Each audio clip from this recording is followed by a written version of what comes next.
Hazel was one of the first species to recolonise the British Isles after the last ice age, around 10,000 years ago. And nowadays it's a pretty abundant species. You can find it throughout woodlands, scrublands, and of course within our hedgerows which divide up much of the United Kingdom. Now it's a deciduous plant, meaning it loses its leaves throughout winter, and it's pretty easy to identify. Hazel is commonly coppiced, meaning it's periodically cut back at ground level to stimulate new growth.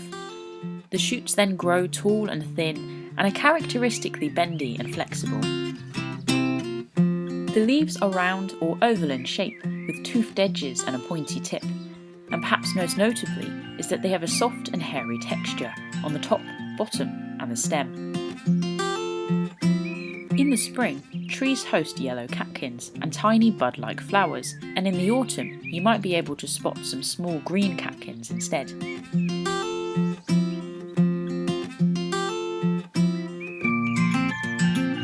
Hazel has a bit of a reputation as being a magical or mystical tree. In the medieval times it was the symbol of fertility, and in Ireland it was said that if you carried round a hazelnut in your pocket you would grow more knowledgeable and wiser. Nowadays we're probably more familiar with hazel being used for shelters, for fences and maybe even for furniture. And of course the nuts, well, these can be used for food. If you spot a hazel nut, you'll see that it's encased in a leafy husk that covers around 3/4 of the nut itself. Pulling them from the tree is easy enough, but be sure to leave some for wildlife, like hazel dormice, squirrels, woodpeckers and nuthatch. Once you've got a decent pocketful, head home and remove the husk from each nut. Then store them in a warm, dry, dark place where they can brown and ripen. So there you have it.